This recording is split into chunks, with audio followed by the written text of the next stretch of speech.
Hello, everybody. I'm Suzanne, and this is the Self-Worth Talks. And I'd like to come online and do these talks every couple weeks to talk to people and bring up the topic of self-worth, obviously, because I think it's like the core thing that we all are trying to experience for ourselves. And so I like to bring people on who also have that as a passion, in different ways. So because Fashion Week is coming up, I thought we could have Whitley Marshall come on. So welcome, Whitley. How are you today? Hi, I'm doing great. Thank you for having me. I'm so happy to be here. I'm so excited.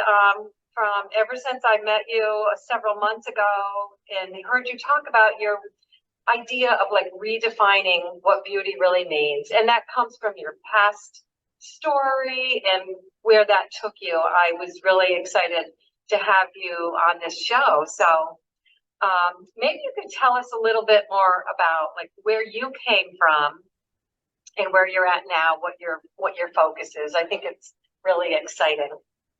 Sure. This has definitely been a whirlwind of a life with many lifetimes, I feel like, within one. But I live in Portland, Maine currently. I was recently crowned International Mrs. USA, actually almost a year ago in Wow, September. that's I will be amazing. crowning my successor coming up shortly Congratulations. in Orlando. Oh, Um, I have had multiple near-death experiences, just as some background to myself. Was in a really severe car accident when I was 18 years old. I, yeah, I almost died from that accident, but that was a transforming moment in my lifetime where I ended up moving from the Chicago area to Maine and went in a completely different direction. Actually, ignited my passions, having received multiple blood transfusions from that accident. I ended up going into transfusion medicine for the American Red Cross for 16 years. wow. So, and I worked my way up from a phlebotomist and essentially working at blood drives on the road to cross training in multiple apheresis procedures like platelet and plasma and red cell collection. And then I taught classes for a few years, and then I became a biomedical charge. And just in 2021, my life completely changed again, partially because of going into this pageantry realm. But I've always had this side of I've always been a little bit of a crazy artist, or a lot of a crazy artist. A creative person. I'm an all-around creative. I used Yeah. to sing in two bands, and then right after those kind of dissipated, I ended up recruited to a dance company where I worked as a director for that dance company for 8 years, and just recently launched Rhythm Rebels Dance Collective as well. So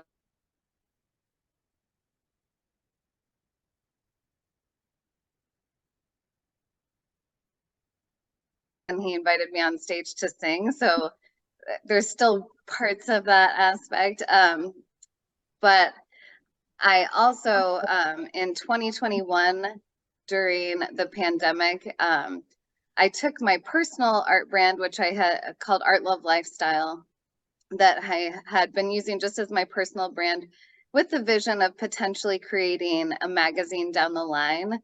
And with all of my dance gigs dropping off the face of the earth with The with the pandemic. pandemic, Yeah. I went full force into launching Art Love Lifestyle magazine.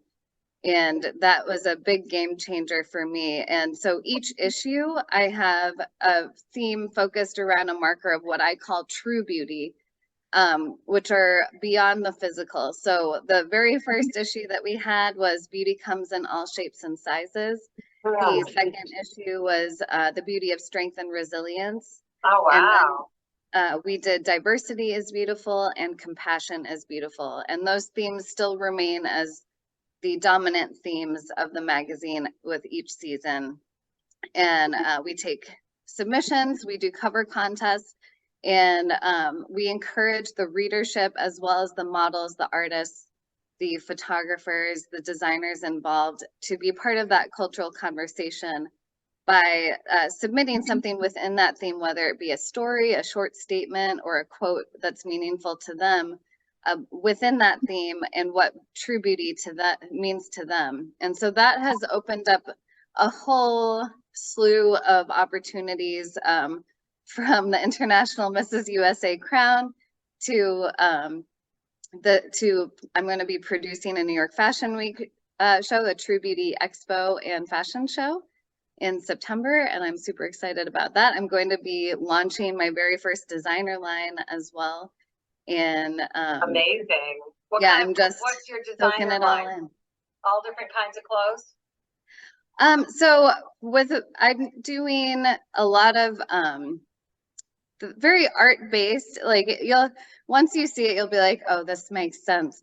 But a lot of the art that I do myself, which can be very abstract, and combining some of those messages from those themes for like some graphic tees, for some crop tops, but also some really unique joggers and more casual lifestyle things. But we also have some dresses that you could dress up or down, and but all in backgrounds. You froze, so you said but all in like different kinds of casual things, but all in what was the so our models will be of all different shapes, sizes, ages, genders, backgrounds, and abilities. So just to highlight the varied beauty that we see and have it be more representative of the beauty that we see all around us.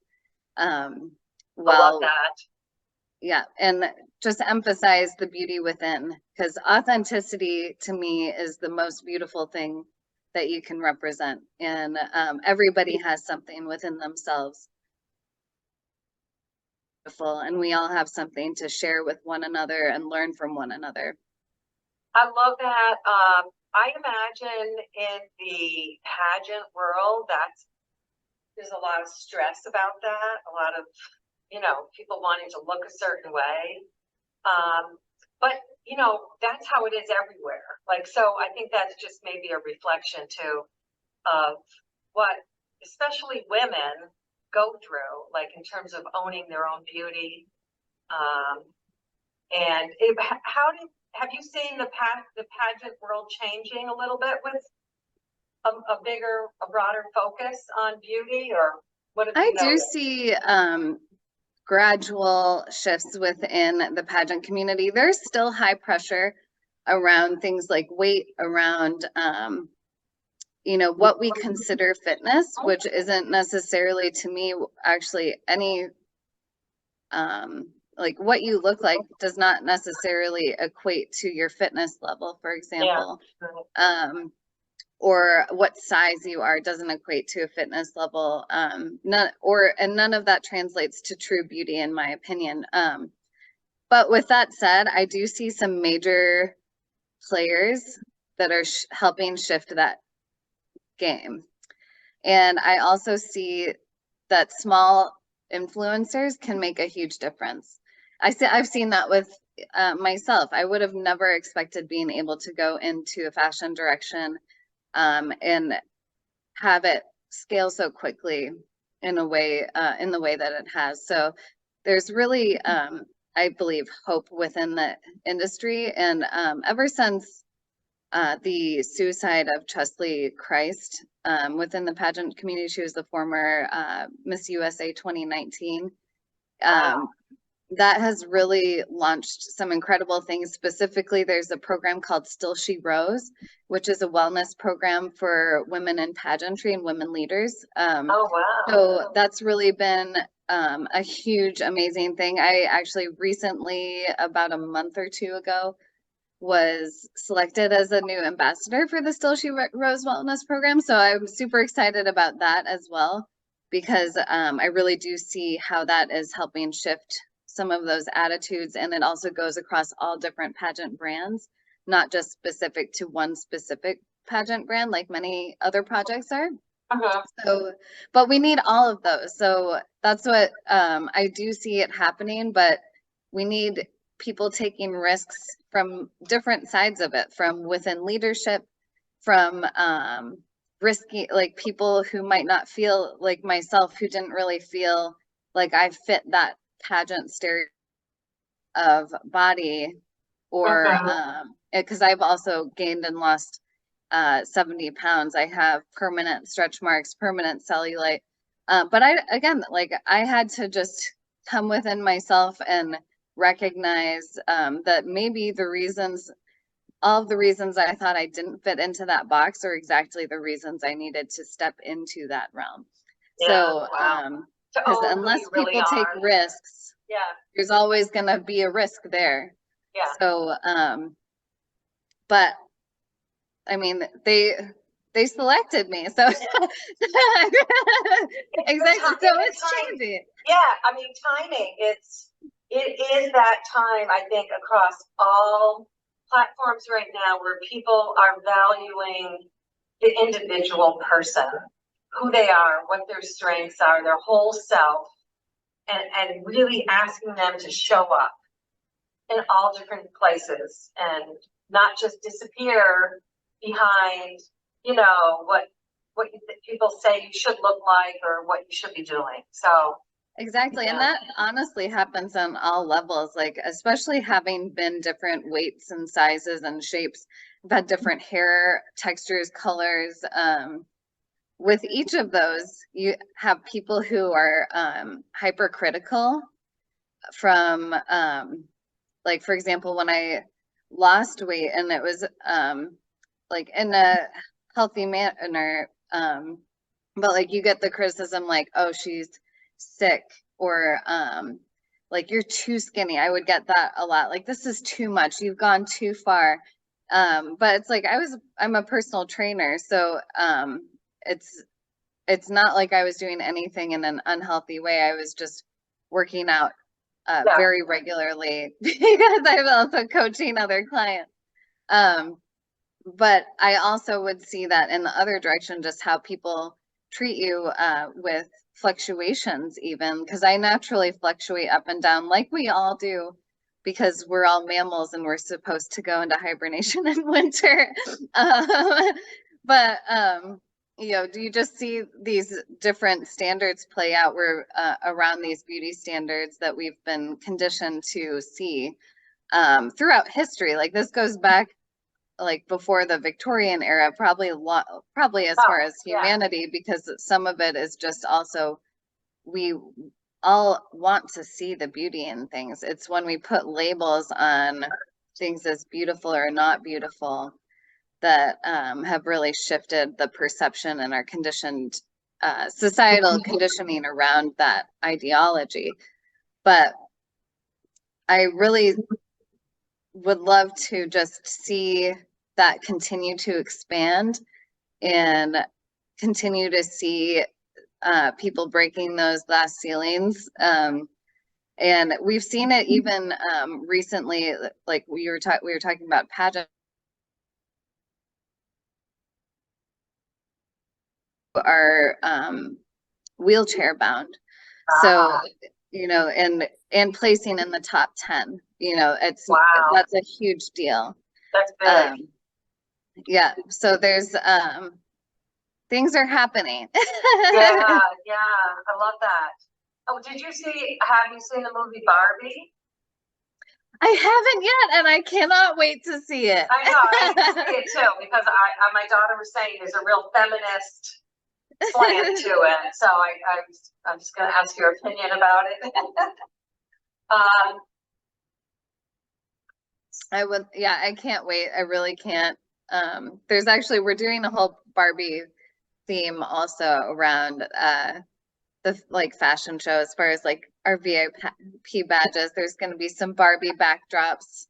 There's going to be a Barbie party after the show's on Saturday. Oh, that's great. Yeah. So I'm Well- definitely going to see it probably this week because I'm that excited. Yeah. We'll have to compare notes. Yeah, exactly. So you were talking about earlier before we started about the compassionate leadership. Yeah. Leaders that you do program. What is that?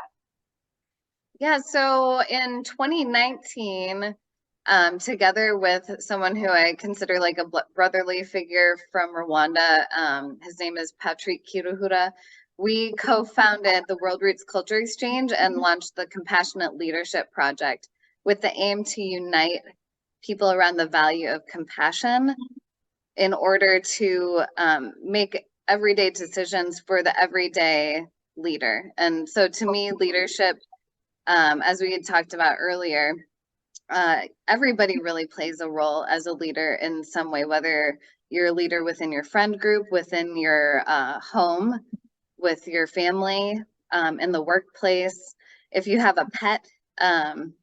But even just making everyday decisions are impactful and have a ripple effect onward. So our goal is to teach things like nonviolent communication and conflict resolution, communication strategies, give coping skills and strategies in order to promote self-compassion and self-care. We also have a cultural exchange focus and want to help bridge communities through the arts. So even with my magazine, you can see that playing out on an art level. But we held things like cultural acoustic nights where people of all different cultural backgrounds would come and share their stories, share their music, share their arts. But it's really an all-encompassing leadership program. And I'm actually going to be, over the next 4 weeks, doing a weekly release of a component of compassionate leadership. So feel free to stay to follow along on that journey as well, because those skills can help with anything from parenting to just handling challenging situations, to reflective listening and communication skills, and as well as sometimes we'll go into like bullying prevention and intervention, things like that, which happen both in childhood and adulthood. I think we've all seen play that. Yeah. Absolutely. Where are you doing this? Is it online? That will be a virtual training. So I'll be doing weekly releases of trades. I'll go live, and I'll also have recordings that I'll put onto YouTube, so if people can't make the live recording, they can still watch on YouTube if they need to. Oh, that's great. Sounds so necessary.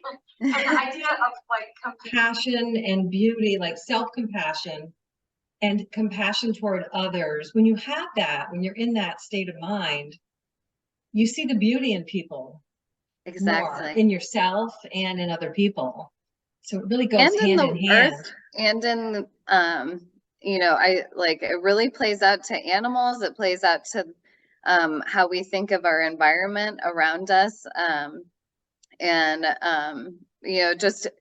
I find compassion to be one of the most transformative and active values, because I see compassion as really it's taking empathy and putting that into action, of trying to find solutions that will help benefit all, because we're all interconnected. So what I do is naturally impacting other people, and I'm also constantly being impacted by what's surrounding me as well. So the more that we can try to lead from our values and connect with that, especially in a world right now where everything's so divided, that just taking things with an open mind and a compassionate and take our world so far. Oh yeah, I think it's a great message. That is where we need to go with that, with compassion in every area of our lives.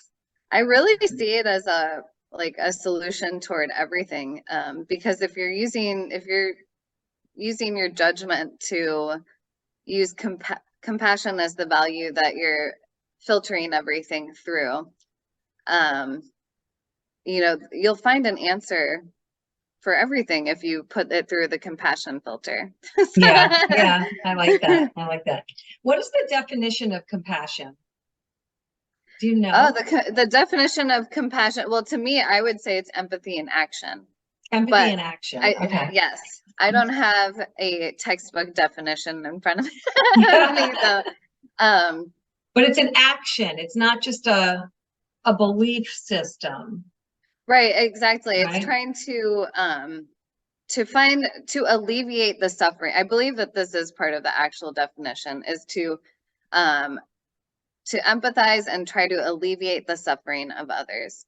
So, you know, it's taking people's stories with, but with empathy, sometimes if you can get stuck if you get stuck just in empathy, it can really impact you negatively emotionally, because, you know, we're all taking, and I'm an empath myself, so I take it all in, but compassion takes it out of that stuck zone and it moves it into action.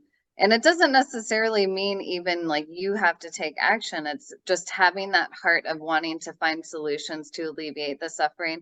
But then it takes you to the alleviate component of your brain instead of being in the trauma. You are into the healing of the trauma, if that makes sense. Yeah. And I think sometimes compassion, the action could be thinking, like there's the loving kindness meditation, right? So having loving kindness thoughts towards somebody is a way of taking action. So it doesn't necessarily mean you have to go out and do something. It could also be the way you look at people and the thoughts you have toward them. It could even be questioning your own thoughts. Like, it doesn't even have to be an outward thing. It could just be opening your mind up in order to allow your mind to expand to a different place of compassion even. So I think we're all evolving in those different ways, and there's different things that impact all of our ways that we can take things in, and why we act in certain ways that we have, and we've found survival in different ways. So I think it's an ever evolving thing, but yeah, it's just the mindset of being open-minded and opening your heart to other people's perspectives and not shutting that off because of your own perspective. And I find as a therapist, like self-compassion is almost harder than compassion toward others. I agree. And I think it's the most important aspect. You know, it's like, in order to really be able to even come to a place of real compassion towards other people, just like with, you know, they say you can't love other people till you love yourself. You know, there's an element of that where I actually do think you can love other people before loving yourself. Without fully understanding it, for example. But because I also think it's our second nature. But I also think that when you learn how to hold compassion for yourself, that is giving you the tools in order to help other people. I think that the experiences that we're given in our life, and this is also speaking directly from my personal experience, is those are what ignite your passions. They're what ignite the flames in order to be able to act and really hold compassion and see where your passions lie and where you can step further into purpose. Yeah. Wow. I love that. And so your magazine comes out, because compassion is one of the main themes of it is. It's the next one I'm going to be putting out, actually, right around Fashion Week, actually. So, but every season, so it will be the fall issue that comes out next. The one that I just put out a little bit ago is the Diversity is Beautiful issue. It's a free online version. So, what is the URL for it? If you just go to artlovelifestyle.com, you can there's links to all the issues on the site. Good. So it's easy. You can go through all of them. There's really a lot of wisdom within each issue because Sounds again, like it. yeah, there's people that give all their different perspectives, and we try to tailor it to each of those themes in different ways. So it's pretty unique as far as what magazines are out there. And yeah, but the Compassion is Beautiful issue will be coming out in September. And Oh God, that sounds I'm great. very excited about that too. Yeah. Oh, go ahead.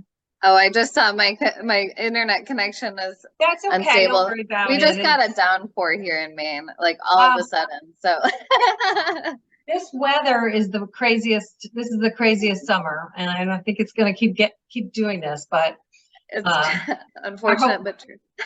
Hopefully, the technology will get better and better since we're doing all this online stuff all the time. Exactly. Yeah. So, I love this topic. I think compassion and expanding our concept of what true beauty is so important. Do you think this is more of an issue for women than men, or do you think it's like something across the board? I think it's across the board. I think that it can present differently for men and women because of societal conditioning and perspectives have had where privilege lies, all of those different things that will impact our different perspectives. But it's definitely across the board, because there's standards of both men and women and all genders that nobody really fits within any of those boxes. Like, it's like we put masculinity on men and femininity on women when really we have a combination of masculinity and femininity within all of us.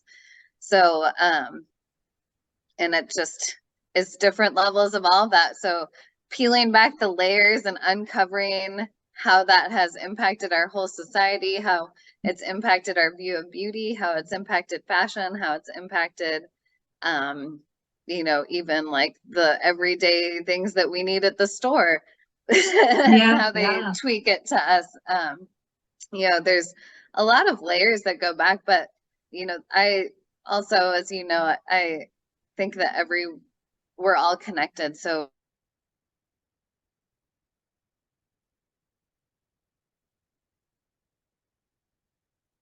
have a full, but at the same time, we have a mix of all that because all of our perspectives are unique to our own upbringing, our own, where we've lived, our own culture. There's so many aspects that, and nobody's like, someone will love you for the same exact things that someone will hate you for. Yeah. So, so you just have to really just to get to know yourself. And that's part of what I've always loved, or why I kind of dove into pageantry, because that was a very unexpected path for me. But what I've loved about it is the deep dive into getting to know yourself and the personal development that is uncovered through that, and the clarifying of your goals, your vision, your legacy that you want to leave. That can be really transformative. And so on another level of it's, because I think, I do mind body compassion coaching. I do coaching I'm a personal trainer. I do literally like anything with mindset, body. I do pageantry and model coaching as well. But really so much of that is finding confidence through knowing yourself, what you actually want to do. And what you said, you just froze for a second. It's confidence through knowing yourself, through getting to know yourself, and stepping towards the goals and lifestyle that you want to do. I'm a big believer in lifestyle design. So for me, I try to make a couple of small choices every week toward helping me get further toward the place in life that I want to be, and both towards my passions, but also towards my natural strengths, and utilizing them hopefully together, which is how I've gotten to the place that I am today. But it's really all about baby steps, and it's about setting goals and scheduling it in. I love that. Do you have a takeaway or an action step for us? But it sounds like that would be, you know, I would say start asking yourself questions, get to know yourself, like find the inner beauty within yourself, and embrace it, and find your own authentic, unique beauty, because it's different for everybody and we all have something to give. So for me, I guess as something that you could do as an action step, and this is something that I recommend toward all my clients, and really love for myself too, is make a Google Doc, write out any goals that you have, write out your ideal week. So that could be like, and it's your dream week, go big, like you can, the sky is the limit, right? And then but then after you go big, go small, and find a couple small things within there that you could schedule in this week in order to get closer to your goals. And then just reanalyze that every week, just revisit it. Try to keep it top of mind is what I would say. Some people make it as their screensaver on their phone. Just like it's like a vision board, but for your ideal life. And so, but ask yourself questions. That's really where it starts, is what is your favorite book? What is your favorite movie? Who's your biggest influence? Like just these seemingly simple questions can really open up a world of insight about yourself that you might not have known even lied there. And I wish that I had done it sooner in my life, just because, you know, I feel like as young people, we're not really trained into questioning ourselves. No, and asking ourselves, getting to know ourselves really well. It's about taking in information, not necessarily really finding what you align with. And so that's what I would say, is just discover the person within you, embrace your inner beauty and roll with it, because people are going to love you and hate you for the exact same thing. Okay. Well, thank you for that. And it's been great talking. I love this topic, and I hope the fashion week goes well, and all your stuff. And I can't wait to go and see the next what do you call it? Magazine. The issue, yeah. The next issue of your magazine. I'll forward it right along to you. Okay, and I'll make sure I post it so people can go on and find it. Oh, awesome. Thank you so much. Well, you're it's welcome. Been a pleasure being here, and just